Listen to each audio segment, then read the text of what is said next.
physical pain, sweating, exhausting yourself from time to time is a normal state of being a martial artist. And this is similar to the way of your life. You invest your time and your energy for months, years, and at some point, this life pays you back the fruits. And this is why martial arts principles can teach you something to find success. But the truth is, after you have achieved everything you've ever set onto your mind, and then you start to understand there's more to this world than to be rich. Master Shohang Yi is the headmaster of Shaolin Temple Europe and the author of Shaolin Spirit. He utilizes ancient Shaolin wisdom to help people find clarity, purpose, and peace in their modern life.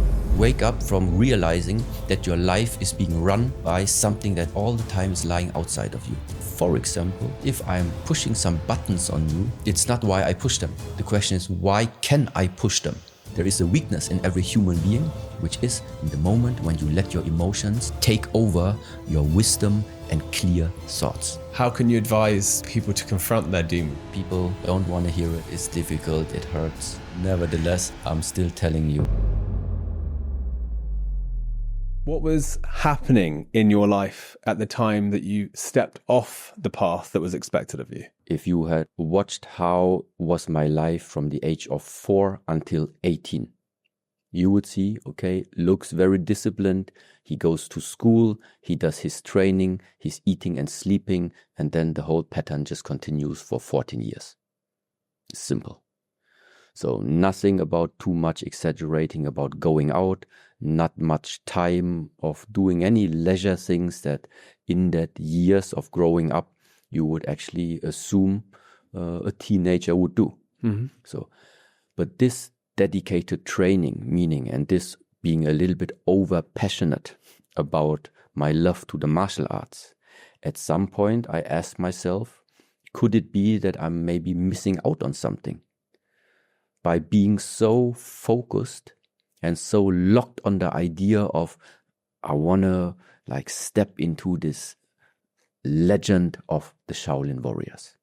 Yeah, so, and now at some point, all of this pressure in a way started piling up where I questioned myself, what is it? Or what if I'm actually just about to create a bubble, just about to create my own illusion? And by creating my illusion, I'm missing the whole glory of what else is there existing in this life to experience. So, and that was the moment where I felt like I had this expressive energy of going out into the world, but I felt like being in a cage because of the own bars that I was putting on myself. The bars of being disciplined and every day doing the training and in the evening having bad times and not going out therefore and all of this. And then a few incidents happened that opened up the door for me to say now, okay, let's break the bars. Mm-hmm. And this is what it felt like. And then what also happened, I left the country, on the one side, I left the country that I grew up in. Started also studying in another country. I left the city and I started exploring other ways that are existing in this world. And we read that there was a moment where you had a gun pulled on you. Yes, and it is an expression simply of before that, this disciplined way of life, then having training and being a nice child, let's put it like this, on the one side. And then in the moment where I broke free, then suddenly shifting into everything else that you would regard as, okay, that is probably the area where parents don't want their child to spend their time in. So one, on the one side, very light, on the other side, like pretty dark and pretty the life, criminal, drug, all of these things, just to have that experience. And along these lines was the look into the barrel of a gun, yes. In that dark period of time, did you at the time feel like that was going to go on forever? I never thought about it if it would go on forever, but I just felt like by that time I was now 21, 22, 23, yeah, so still in the full energy, having the feeling, okay, I'm about to build something up, and this is how at the moment life feels like. There's nothing that can bring me down. So I was not even feeling about if it would last forever. But what after some point of living this life, like a borderless life, let's say, I felt was, it is not a sustainable way to continue living like this, simply because I felt that it is very, very draining on the physical level and also on the mental level. There is nothing that is going to add some quality to the way of your life if you remain in these circles and areas. You later wrote, I'm no longer in competition with others, only with myself. Did that happen in that moment of shift? I do feel like that everything that we are going through, all the insights and decisions that we are taking, they are happening gradually, which means I can't literally tell you this is the moment where that shift happened. It's just that more and more, it just became evident for me that this is the way how myself, how my mindset also started changing. What before I regarded as really, really important, just gradually faded away. And then you just felt like, it already happened. Yeah. So what I thought worked for me 10 years ago, now I have other visions about it. And so for other people in the world who struggle with the continuous comparison and competition with others, what would you say to them about being able to step back from that? Me growing up, I had 100% this competitive mind. On the one side, the comparison, for example, when I watched television, I saw my idols, some Shaolin warriors, doing great movements on the television. And then I compare to myself and say, I can't do it yet. So what do I need to do to also achieve this level? So there was already one type of comparison to the television. Then you go into the gym or into the training hall and you have your peers that also train with you. And then your master tells you, okay, it's push-up time. Go as much as you can. And so, okay, I go as much as you can, but I still want to be better than the rest. There is a competition. And then also in normal sporting events that took place maybe in the school time or anything, to in a way compare yourself to somebody else in order to bring out the best version of you is normal, especially in the field of martial arts, where then at some point you also have different type of competitions, whether it is just like demonstrating some movements or whether it is about sparring or fighting against somebody else with some protective gear. It's still you're trying to prove yourself to be better. So in some areas it does make sense because it is developing something about you, like a willpower, like the ability to actually also be able to take some, let's call it a little pain. You're able to take the pressure in order to compete. So being able to be resilient and take the pressure. This is where all this competition can help. But sometimes in some areas in life, this competitive mindset just doesn't make sense anymore because there is nothing in a way to achieve. Very simply said, for example, in your relationship, in case you would have one. Because it's not your enemy. And there is simply nothing in order to attain in that way to view your other part in a competitive, unhealthy way. Yes. So what I'm trying to say is being competitive good or bad? Well, it can be both. Should people develop a mindset without being competitive? No. Is it all about competitiveness? No. So what's the answer? Is it a yes? Is it a no? It's both. But it depends on where are you personally standing in your life. Yeah. And where do you want to move towards? Yeah, I find people are so obsessed with that I suppose, commercial success, and there's a lot of competition in life to make money, that I think people forget a little bit of themselves and their relationships and what else is important in life in that competition that we see online. Everyone's being very successful and having so much money and all the rest of it, and people get caught in this trap of comparison. So it's very difficult, I think, for most people to not feel that pressure. One way, to figuring out like what is the purpose of life. This is something that can shift throughout the years. Mm. And there is the truth, which is sometimes, first of all, you need to get what you are dreaming of. You need to work for the purpose you think this is all about. First of all, maybe you need to become rich to realize there's more to this world than to be rich. First of all, you need to get the car that you like wish for. You need to get it first of all. So, and attaining a few of these goals. So setting yourself the goal and then having that drive to reach that goal. And then realizing after attaining it, okay, that's not it. In order to do that, you need to be competitive. Mm. But at some point, after you have achieved everything you've ever set onto your mind, and then you start to understand, it's not the car, it's not the holiday, it's not what I wear, it's not how the people see me, it's not all of the things I worked for in the last 20 years. After this has happened, then a new world starts to open to you. Mm. And this new world doesn't need competitiveness anymore. Before that, if you want to drive an expensive car and at the moment you don't have the financial means to it, I'm sure you need to be competitive to get it. Because nobody's gonna give it to you as a present. This is probably not gonna happen.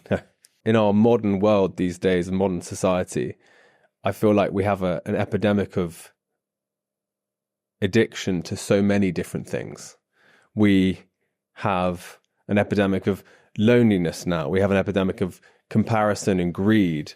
So why do you think that most people are struggling to find their peace? And why do you think that they're struggling with comparison and greed and loneliness? Why do you think that people can't find that, route to self-mastery, as it were?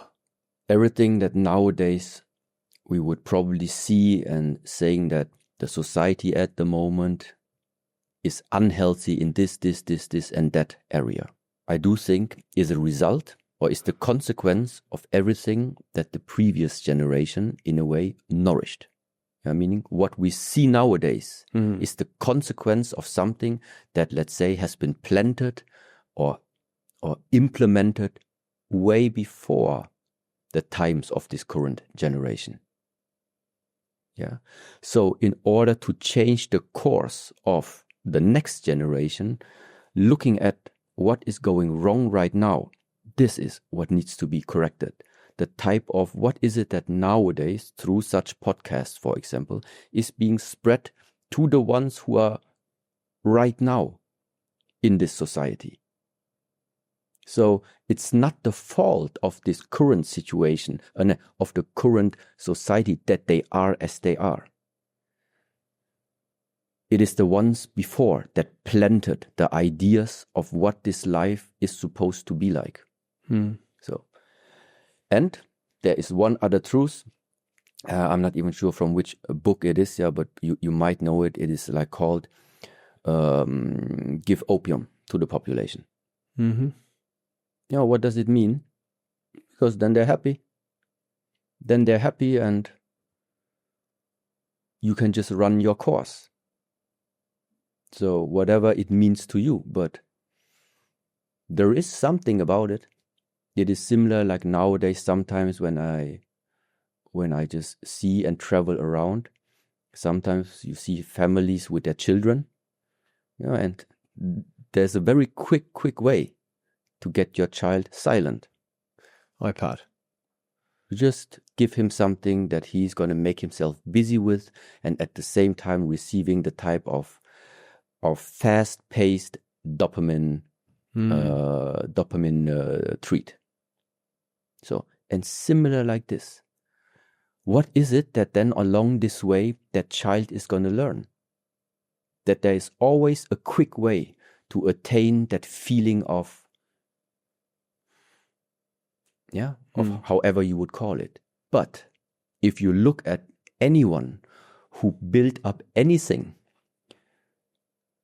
sustainably, they had to do it in a way by having patience sometimes, by investing the work right now, but there is no treat that you're getting in terms of feeling that anything is coming back right now. You invest your time and your energy for months, years, and sometimes longer. Then at some point, this life pays you back the fruits, let's say. So what is missing between these types of generation is there are people who were willing to invest without asking for the immediate gratification. So a certain type of character now starts to emerge from that. And on the other side, you have the generation which needs the immediate gratification and therefore is missing out on a very, very important aspect of human beingness, which is the patience, the perseverance, the persistence, the consistency of staying with one idea and keep going, if you like it or not. And one day, after building brick after brick, then one day you can see the glory of everything. And so if you were able to speak to someone now who is struggling in their life, they're struggling to see the success that they want, would you advise them to start trying hard things? What would you tell them?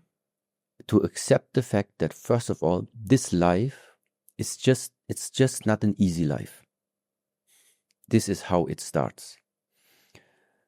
Nobody is being born into this world and then just gets things served on the silver tablet without doing anything. So just first of all, by readjusting the view upon this world a little bit, that sometimes you get something because you give something. And the currency that we are able to give most of the time, it is lifetime. It is lifetime. But the more skillful you become when you're learning different skills, the time you invest together with the skills you have learned are just bringing some type of output quicker into your direction because you make it in a skillful way. So what is it about now somebody wants to achieve whatever it is? I would say break down what skills are needed in order to get where you imagine you want to get. So, and then how do you going to get to these skills? Where do you find anyone in your surrounding who possesses the skills that you feel like you need in order to attain what you want? And this is similar like now. Why can I talk like this? Because I just translate it into my martial art field. I look around in the world, I see different masters, grandmasters. I look, what are they able to do? What are their skills? I see, okay, that's a nice one. This is something I would like to do myself. So first realization is I can't do it. Second realization is there is somebody who has it. So I approach that master, that teacher. I ask him, what are the ways for me to learn the abilities that you possess? Then there will come conditions, agreements, contracts. I will give you that skill if you whatever. So, and then it starts. So, and like this, slowly, you walk your way through until you feel like, okay, now I possess the skill sets that might and hopefully help me to build up and make use of it in the area that I was dreaming of to find my success in. That is one solution. I feel you're talking about first having clear expectations. You're talking about learning something that comes slowly and finding the right people who can guide you. Yes. And then this is also maybe an interesting part in the field of martial arts, like physical pain, sweating, exhausting yourself from time to time, feeling like you have no energy anymore, is a normal state of being inside a martial artist's life. Knowing, and sometimes you get beat down and then you have to just stand up again. And sometimes you just feel too tired, but you still keep trying. Also translating this into, there will be no flawless success streak. It's not going to happen.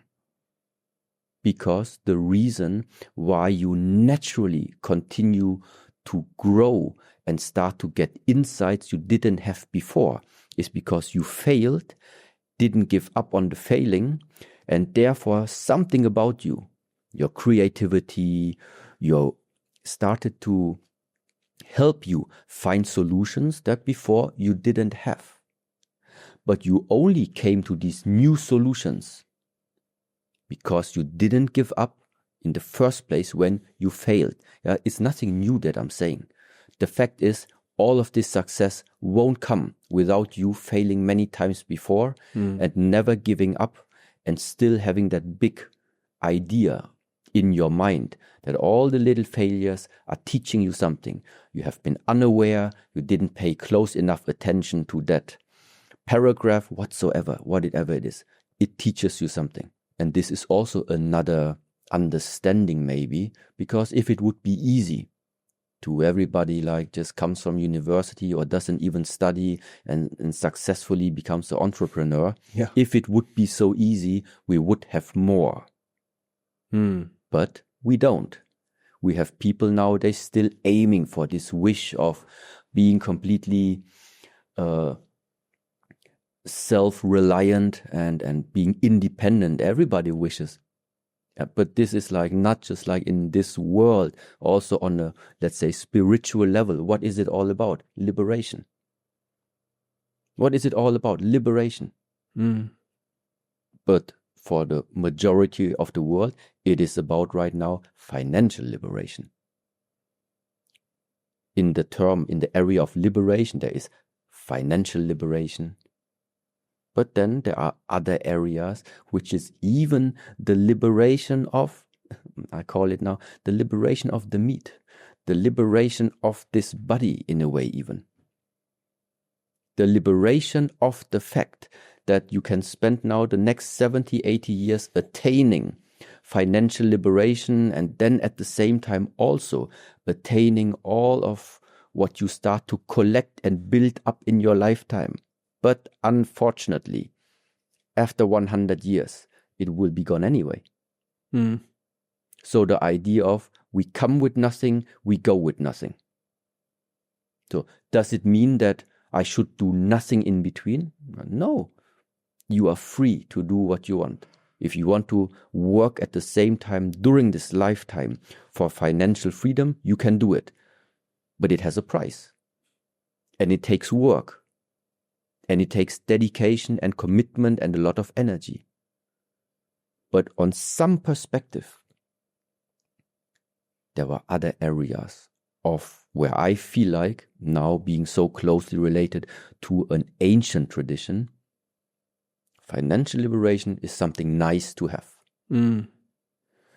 But sometimes, and also interestingly, is actually also the liberation and the freedom of not being enslaved by your own mind is for me another type of liberation that asking me right now, I would value it at the higher level than financial liberation. Because the search for financial liberation comes from your mind, comes from your thinking. But if you could liberate yourself from your thinking, you wouldn't even have the idea to get financially independent. It's another area, and I do understand if people think like, okay, this is not what we want. We want the money. Okay, no problem. But every type of liberation takes effort. And there is that saying that liberation must be earned. And I do feel like it is so. What did you mean when you said you should develop the demon hand while maintaining the Buddha heart? It is very, very much related to the martial art. Making it simple, your body becomes a weapon.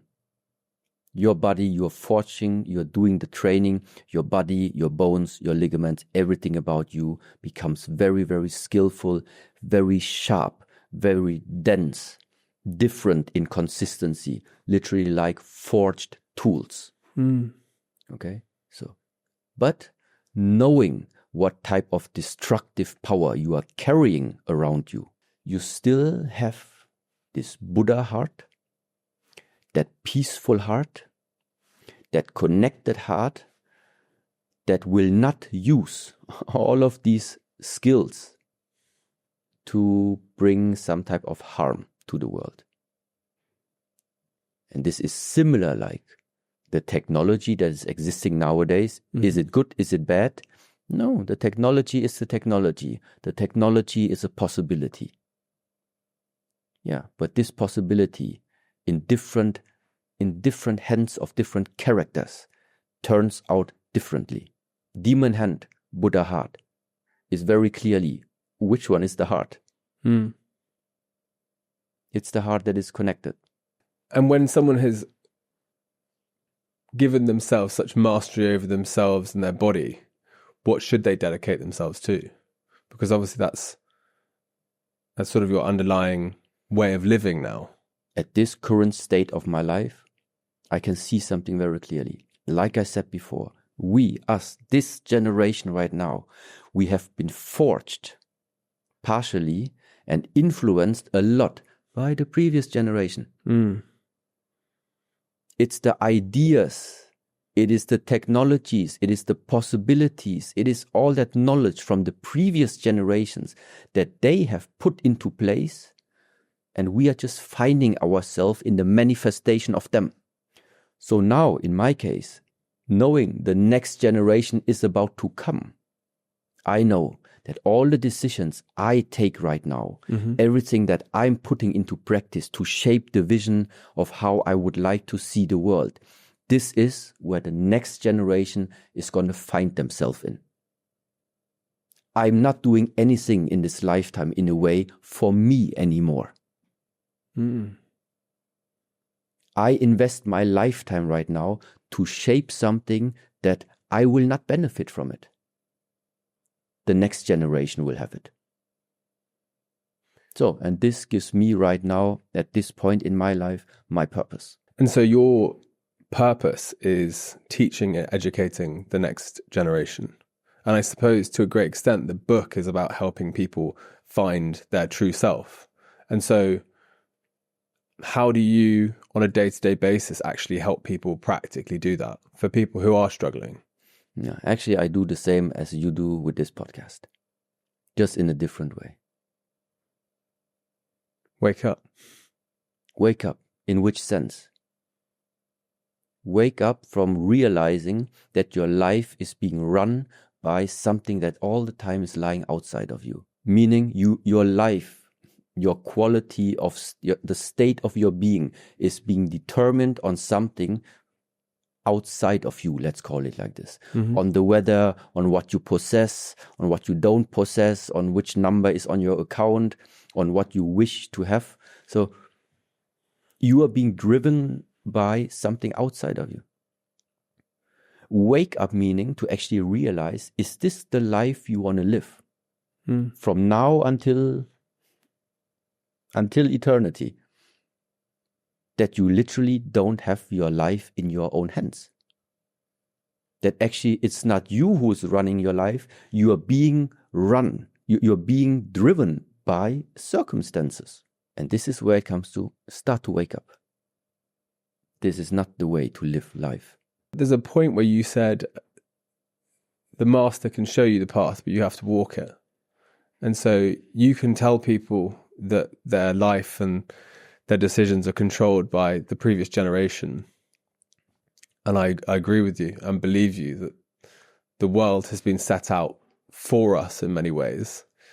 But how can someone, what's the practical steps someone can take to start moving in a more positive direction? So what I'm trying to do is bring some inspiration, or maybe you call it motivation, out into the world that ultimately lightens up your own inspiration and motivation. I don't want you to see me as your source of inspiration. The inspiration should come from you. The inspiration, something inside of you, the flame inside of you is supposed to wake up for your life. I'm just happy to be the one telling you, look, there is a flame. There is a flame. You need to nourish it. Once the flame is awake, when the fire is alive, and you take responsibility to nourish that flame, you know how to nourish it and you do it, something about your life is starting to change. Yes, and this way of living a life is different than waiting for other people to pass on their energy to you. You need to learn to become your own generator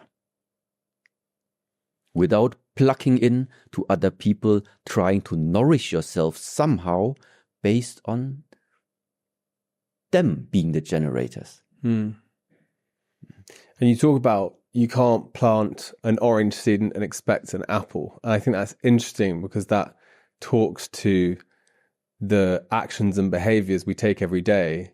If you're pursuing a discipline and if you're doing the hard things, you will find so much more meaning in your life. Whereas if you are glorifying money or a fast car, you won't get the same meaning and purpose to your life. Absolutely. I mean, now sometimes we use this word like hard, so that it's going to be a hard path in a way. Well, to a certain extent, yes, but sometimes you can also do it intelligently. But what it certainly takes is like consistency, and this type of consistency that is really free in a way from your emotional states. So waking up in the morning, so let's say, for example, at some point I started integrating that I read my emails before 10 one time, and then afterwards I read my emails at another time 5, 2 times. In between I try to avoid it. You have set up this plan.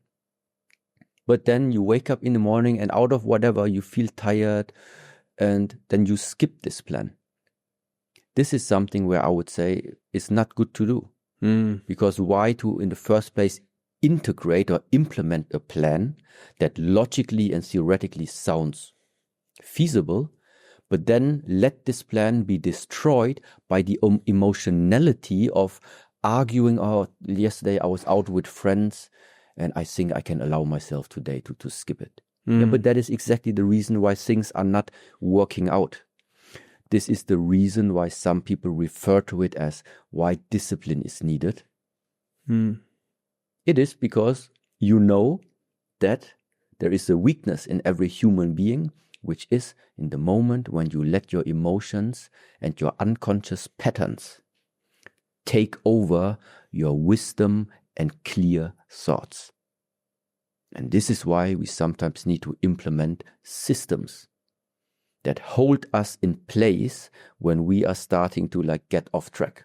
Yeah. The foundation for the system and the foundation for success in life is truth. It's being honest with yourself, because like you say, if you set a plan and a system and you can't hold your word to yourself, you start to lose the meaning of words. You start to lose the meaning of, I'm going to have a goal or a system. If you don't believe in yourself, then you'll never get there. And so I feel like, at least in my life, and I'm writing a little bit about this in my book at the moment, is like the one person that you should be 100% truthful with is yourself, because it becomes the foundation of everything that you do.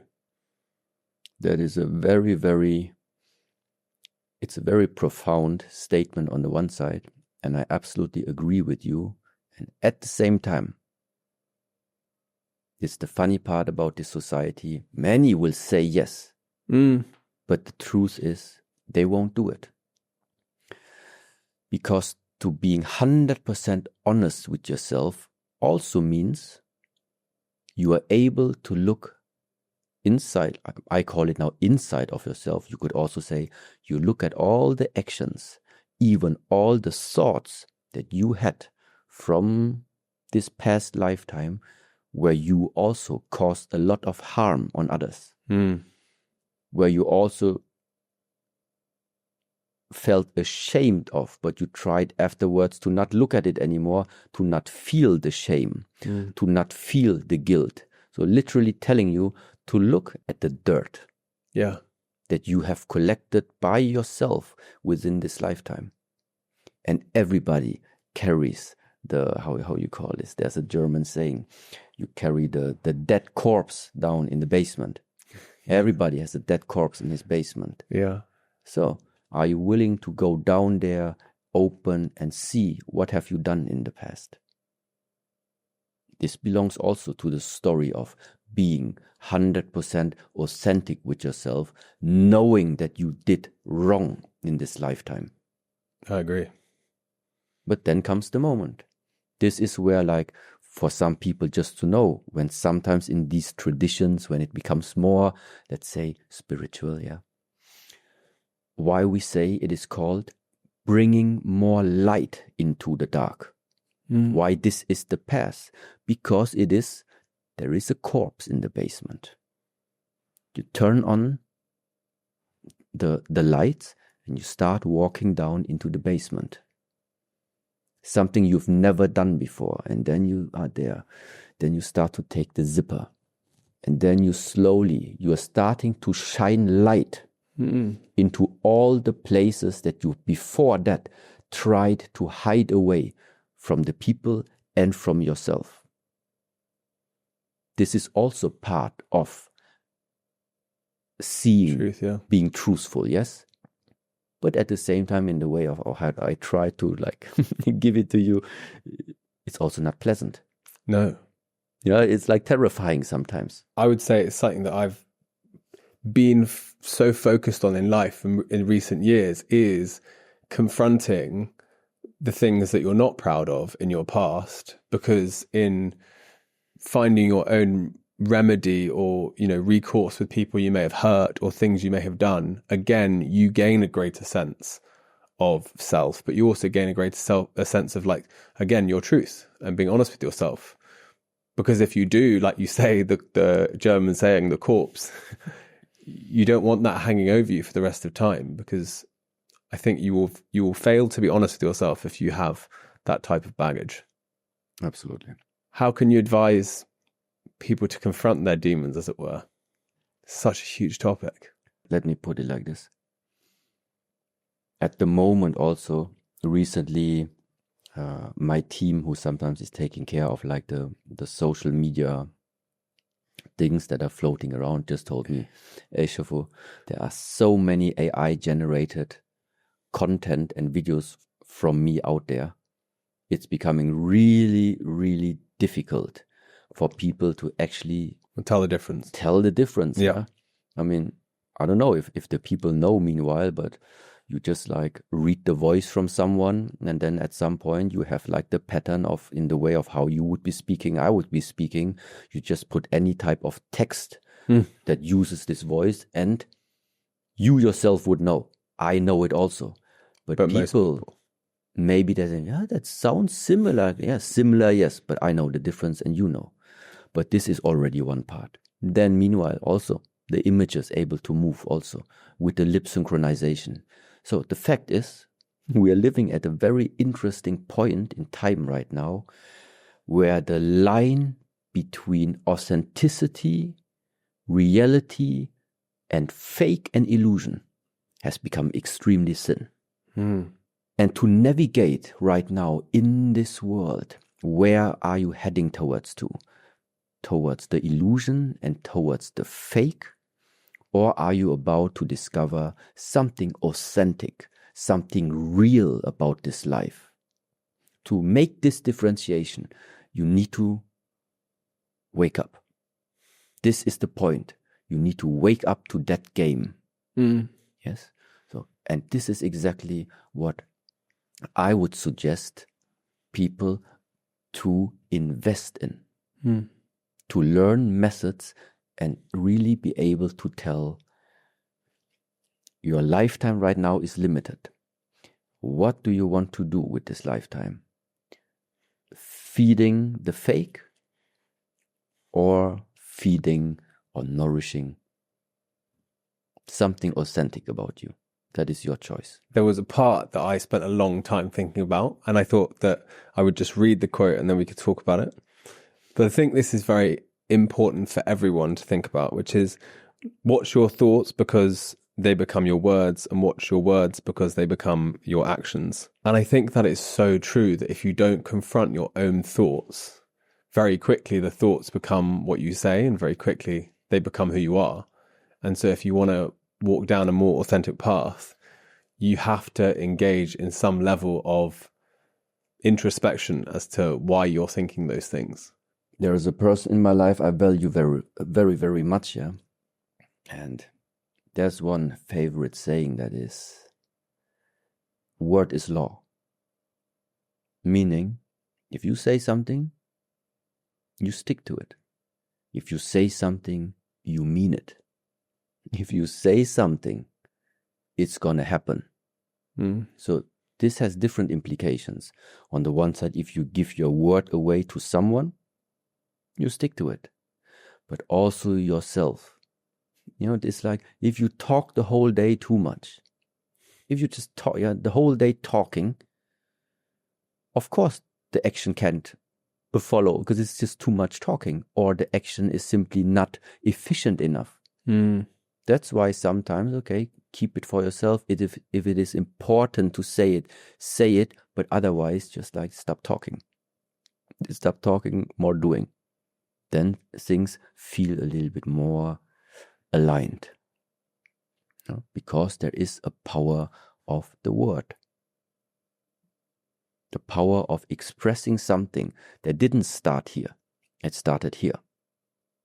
From here, it comes to here. Then it's out.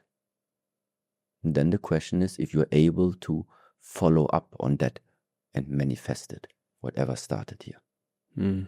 Your TED Talk outlines the 5 major hindrances to personal growth. And so, sensory desire, ill will, dullness, restlessness, and self-doubt. So, for someone watching and someone reading, how can someone identify those things? How can someone spot that they're being, they're having a hindrance towards their personal growth?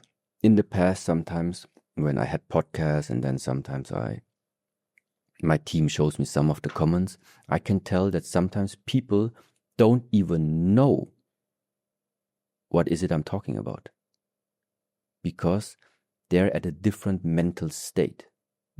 So whether you understand what I'm saying or whether you understand what somebody's trying to say is dependent on your level of awareness.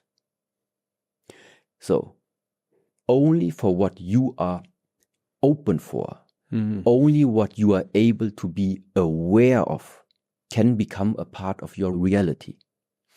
So whatever of the hindrances appears, if you are not aware of them, you cannot do anything about them. So the foundation of everything is therefore become more aware, become more conscious.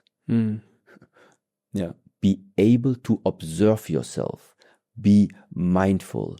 This is where that whole stream of mindfulness practices, meditation, and all these type of things entered the Western world.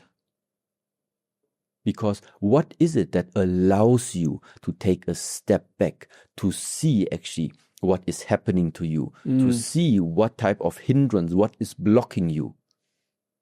This is what then from these ancient traditions is being done.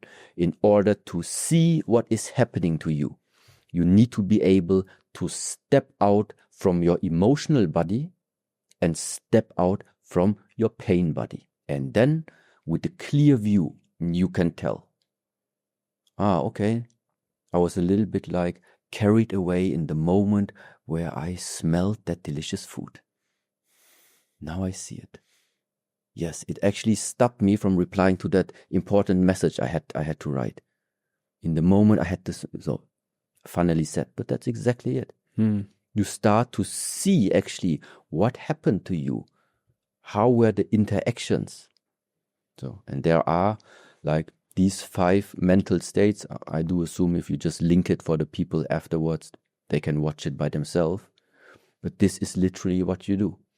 You have to develop a type of calmness in order to step out from your emotional and pain body. And you teach something called the R.A.I.N method, which is presumably a way that someone can step back. It's not that I teach it, but I found it very, very helpful to just remember what is it that you can do to identify in which of these states you are and how to also let go of them. Yeah, and therefore this R.A.I.N, R.A.I.N. First of all, you need to recognize it. You need to be able to recognize in which of these 5 states you're feeling yourself. Yeah. The A, to accept in which state you are finding yourself right now, not denying, not finding excuses why you don't want to be in that state. The fact is you acknowledge, you say, okay, I realized that at the moment I was in one certain state. I was a little bit confused. I accept that sometimes in my life this happens. Yes. And now you start to identify why were you confused? What was it exactly that triggered your confusion? Where is the confusion inside of you coming from? You literally start to identify the triggers. Triggers meaning somebody is like pushing some buttons on you, but why do you have the buttons? It's not why I push them. The question is, why can I push them? What makes me push something? That means it's something about you. It's not me who does this. It's you carrying something that lets you build up whatever it is. And this is what this identification, meaning to invest a little bit of really contemplation, going into the past, being truthful to who do you think you are. Yeah. How did you become the one that you are? Looking at yourself and identifying. And ultimately, and it sounds difficult, it's called non-identification, the N, non-identification. Non-identification meaning if you are able to watch yourself and you see the triggers or you see what is it inside of you that can be triggered, if you are the one watching it, apparently you are watching something that is maybe a part of you, but it's not you. You're watching a baggage of something. You just discovered the baggage. Non-identification meaning you are not that baggage. You just identified with it. The more you identify with that baggage, the more this results in you feel like it's disturbing you. Non-identification means you found the baggage. Interesting, you found it. So that means you are not it. So you learn to stop identifying with that bag of whatever it is. Non-identifying. And this whole perspective of state, of mental, of using the mind in an intelligent way, I think is helpful. To use the mind so actively, it sounds like a lot of work. You know, you talk about how growth comes from discomfort. And I think that again is like it's a very like interesting topic that for most people, they don't understand that unfortunately, or maybe even fortunately, growth is found in discomfort. And that, you know, letting go or, non-identifying parts of yourself might feel painful. Why do you think it's the case that growth comes from discomfort? Because every time when I view or when I talk about growth, it means you are expanding beyond something that before was your limitation. That is what it means. Growth is you are expanding an area beyond what before was your limitation, was your field of what you know. So like this table right now, like this round table, this is as what I see myself. All the knowledge is inside of that black thing. All my skills are inside of that black circle. Growth, in a way, for me means you start to literally step out from the area that you already possess, that you already know, that you have already done. You step out of it. So, and this expansion now means automatically you are dealing with an area which is unknown. When you do it more often, consistently, repetitive, it becomes a part of what now is the black. The black will be until here. Yes, because you have made things so often that it has become a part of you again. And so that initial black limitation started to expand. Every time you want to make it bigger, it means there is that certain threshold where you are going into an unknown and uncomfortable area. Why is it uncomfortable? Because it's unknown. Why do we call something or feel it's comfortable? It's because I know you for a long time. That's why I feel comfortable around you. Why do you feel so comfortable racing on this racetrack? Because I raced on it many times already. I know the road. So where does comfort comes from? It comes in a way from, you know it. There is some, you know it. There is some, you feel familiar with it. It has become a part of you already. This is where comfort comes in. When something is unknown, it's discomfort. When you're looking for growth, discomfort is there's no other way to deal and learn with that discomfort. And so for someone seeking growth, they're aware of the discomfort. Like, what advice would you give someone who is constantly pulled off track? Whether it's cravings, whether it's, as you say, it's emotions, or whether it's simply distractions. Like, what advice would you give to that person who's continuously pulled away from their growth?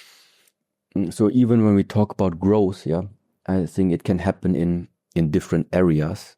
So growth of your business, growth of your emotional abilities. Is it knowledge growth that you're looking for? So it really depends on what type of growth are we talking about. And based on that, you want to build up a business. I do think it's very, very useful to tell yourself, for example, to learn a new skill or read something once in a while. To make it a habit in terms of reading about ideas from other people who already successfully built up businesses. So next day you read another one, next day another one. So just not getting stuck on your own idea and trying to expand the knowledge in the field now of, let's say, business growth. But of course, there are other areas that you can grow, and wherever you find yourself in this lifetime, it can shift at some point. Sounds very strange to many people, but still, I do feel that at some point in this lifetime, an investment that needs to be done is the question of how can you start to grow your heart. Number-based people don't want to hear it. It's difficult. It hurts. Nevertheless, I'm still telling you, at some point, I do regard it as being very, very essential if you live as a human being on this earth, that at some point in your life, you start to really also not just growing your bank account, but literally growing your heart. How do you grow your heart? You, for example, sometimes do things, invest your energy, but which is not directly benefiting you. To teaching others, helping others. Sharing others, supporting others, helping other people to find a way of life. So meaning you consciously take the decision knowing, so I can choose right now, with my time right now, I could either make more money for myself, or with my time right now, I can support the generation of money, but I don't even want it because I just want the other ones to understand something about this lifetime. And this is also a type of, so what is it that you're doing and why would you do that? Because there's something about you as a human being, knowing that you are still connected to all the ones that you just tried to support along their way, because we are all on our own ways, but we're all on the way and we all suffer and we all have our problems. It's interesting. I liked that you said that consistency was more powerful than intensity. And I feel like everyone nowadays wants a shortcut and the fast lane. And, you know, I've built businesses for 15 years and nothing happens quickly. You know, like you said at the start, it's brick by brick. And so, like, how do people learn to be consistent? You know, what is the things that we can do to teach ourselves about consistency? Now, coming from the field of martial arts, to bring it back again to where I literally come from, what does it mean for me to be consistent in the past?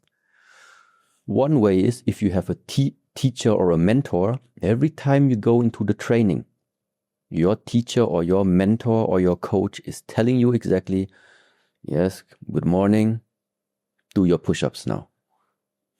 So, which literally means you have an external source that gives you a type of structure.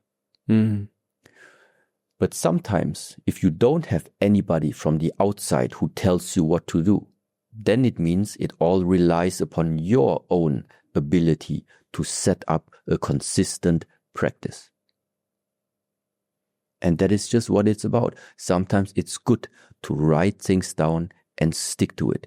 This is how you learn to be consistent, by being consistent. Yeah, so true. I also love the fact that you talk about, if you want to know yourself, look at your past self. And so if you haven't been consistent in your life so far, you're going to have to put a system in place to start your consistency. Yes. Because if you're not someone that it comes easily to, and I don't think consistency is easy. I think it is discipline. And I think you have to train discipline. Yes. So there are more simple, let's say, character traits helpful in aiming for building up, for example, consistency. Yes. But ultimately, you know, it feels like it's this character behind. So we invest in a way we're looking for knowledge in terms of subjective knowledge, like knowledge in a certain area, attaining some type of information from somewhere. But this type of work is also, but what is it that you are investing into the carrier of all the skills? There is a carrier, there is somebody who is putting the skills, who is the alchemist of putting the skills into practice. The character, the essence inside of us, the essence that is patient, that essence that is consistent, that essence that is like honorable, that essence that is trustful, that essence that is reliable. The essence, this is what is the core. All other things is like, when the essence is pure and open, there's many things you can do. When the essence is closed, a lot of things, you will not attain it. You talk about how discipline is not a punishment for yourself, it's a way to honor yourself. And that builds the character. Again, for a lot of people, is a hard it's a hard thing to think of, that you can change your character and you can change your being by, consistently doing the work, as it were. It's an interesting world, yes. What's your perspective on failure and success, I suppose? Like, is failure necessary? Is it something that you've experienced a lot of? This, what I call failure, comes in different ways, I would say, in different type of expressions. Also meaning that sometimes you have an idea, you invest a lot of energy in, you have maybe some visions how you would expect people then to react for your new idea, and then comes the realization of, that actually is not really the feedback that I expected. Also, this can be like, in the first moment, it feels like there is some type of failure, something went wrong. But on the other side, it also raises the question, but why did I expected it in the first place, for example? What was my part in nourishing this feeling of I failed? And by asking these questions, sometimes you actually also discover something about your real intentions, why you do things. That is also quite interesting. So, and there will be many of these things. You plan something and it just doesn't go the way how you intended to go. And then instead of taking this as a loss and like giving up on anything, no, I do think meanwhile, or let's say this is what I try to do. What can I learn from it? What could this situation reveal about me that until now I haven't placed attention on? And then and afterwards something is quite liberating about it. Do you think that life is one directional then? No. How do you now focus the things that you're pursuing? There was a time, like I said, being very competitive, having very clear visions, having very clear goals, putting in the energy. So I was pushing, I was the driver, I was the generator. I had this focus. But what does focus mean? Focus means that from all possibilities that are here, I just focus on you right now. That means all my attention goes on you. So does it mean you are, let's say, the most important at this moment? Well, yes, that's the reason why I place my attention on you. But wherever you place your attention, that can mean it's also important to you. And meanwhile, I have arrived at a certain point also in the way of how this life started developing. I don't search anymore. I don't feel like pushing and focusing on something specific. At the moment, I would say like, I just like to sit, breathe a little bit. I like to drink something, like have my tea. Then maybe an email comes in and then I look and then I read. And then, okay, it's a possibility, but let's wait. And then I continue to do some unnecessary things. Then maybe another email comes in. I think, okay, another door could be opened. And then I just feel which doors is the universe at the moment feeling like opening up to me. I don't need to search for it. I just drink my tea and somehow always, I don't need to look for it. It feels like it's coming. And after like finishing the tea and okay, and then feeling inside, what is it that I would like to do? What is it from all of this? I feel it's resonating with me. Also regarding of what I have done already. What could come out from this into the future? How do I feel about it? I think I should go to London. And so I do. This is how I'm running my life right now. So for someone who's not, I suppose, as relaxed as you sound, like how can someone begin to let things go, things that are dominating their focus? Is there any practices or exercises you know to allow someone to let something go? Well, like I mentioned already before, if you really, really, really, really want something, and it's important to you, then the point is like not to let go. If it's really important to you, you really want it, then this is exactly the area where you need the focus. But you need to focus, but be efficient with your energy, which means get the skill sets you really think you need and then follow upon your goal. The only thing I'm saying is people will need to have this experience fighting for the goals and then at some point realizing that that was not fulfilling. So they have to go through that first? I do think so. No, I'm convinced it is like this. Yes. So for someone who works in a regular job and lives a regular life and they want to bring, the Shaolin spirit into their life, the advice is to pursue their goals. The advice is integrate some conscious realization of what you are grateful for of possessing already in this very moment where you hear that podcast. Whether it is a family that you have, whether it is a partner that you have, whether it is your children that you have, whether it is the new car that you just have, it doesn't matter. Stop running with the mind into the future with the feeling of there is still something I need to get out there. And replace some hours, some minutes of the day with simply realizing, okay, this is the home that I built up now for the last years. This is like my family. These are my children. This is my dog. This is my Ducati. This is my Lamborghini. It doesn't matter. It's a good life. Good life.